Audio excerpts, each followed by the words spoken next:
Welcome to another episode of Rebuilding Faith. These are 10-minute Bible messages for people with questions and doubts.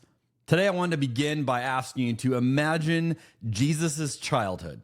It was a rather unique experience for him. His mom got pregnant from a dad that nobody could see, and the dad who did raise him was not his biological father. What would it have been like for Jesus to grow up in this environment? What kind of things would have been said about his mom? What kind of jokes would have been made about his dad? What rumors would have been said about Jesus as a kid? And how would all of these experiences have shaped how he grew up and who he grew up to be? Now, keep that in mind as we look at our story today. We're going to be in John chapter 8, beginning in verse 1. Jesus returned to the Mount of Olives, but early the next morning, he was back again at the temple. A crowd soon gathered, and he sat down and he taught them. And as he was speaking, the teachers of religious law and the Pharisees brought a woman who had been caught in the act of adultery. They put her in front of the crowd. "Teacher," they said to Jesus, "this woman was caught in the act of adultery. The law of Moses says to stone her. What do you say?" This is absolutely a trap, and they are using this woman as the bait to set the trap against Jesus.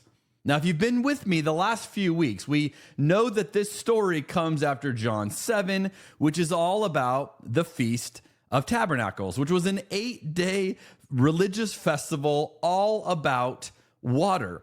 Essentially, it's a bunch of people going religious camping with a lot of wine involved in this celebration. And I want you to think about what happens when people party together for 8 days and live close to one another in tents. Well, sometimes people wake up in the wrong tent, and that's what happened here. And yet, suspiciously, only one member of the wrong tent has come forward, or been brought forward, rather, and the other person, the man, is nowhere to be found. Verse 6. They were trying to trap Jesus into saying something they could use against him. But Jesus stooped down and wrote in the dust with his finger. They kept demanding an answer, so he stood up again and he said, "All right, but let the one who has never sinned throw the first stone." And then he stooped down again and wrote in the dust. When the accusers heard this, they slipped away one by one, beginning with the oldest, until only Jesus was left in the middle of the crowd with the woman. Then Jesus stood up again and he said to the woman, "Where are your accusers? Didn't even one of them condemn you?" "No, Lord," she said. And Jesus said, "Neither do I. Go and sin no more." It would be an understatement to say that this is the worst disappointment in her life. This is the worst day of her life. Not only is her reputation ruined, but she likely thinks that she's about to meet her end, that death is coming for her. And then Jesus does something absolutely bizarre. And her worst day turns into one of the most significant moments of her life. Now, let me ask you this question. Is it possible that the story of this woman hit close to home for Jesus? Is it possible that he knew her disappointment all too well? That he had heard them say things about her that he remembers hearing about his own mother when he was growing up?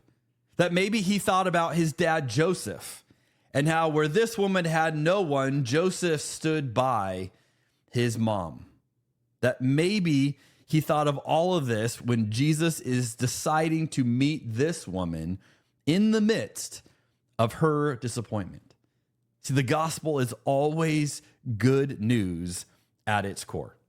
Now, there's a question everybody asks whenever we get to this story. What was Jesus writing? In fact, this is the only time we see Jesus write anything down And so as you can imagine, that piques people's curiosity. What on earth was Jesus writing? And we don't know the answer to that. There's all sorts of speculation and fan theories about it.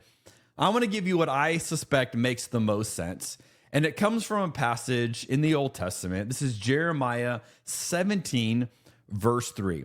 I want to read this and then show you the connections that this likely has to this story and why I think it might offer an explanation of what Jesus is doing. Jeremiah 17:3 says this, "O Lord, the hope of Israel, all who turn away from you will be disgraced. They will be buried in the dust of the earth, for they have abandoned the Lord, the fountain of living water."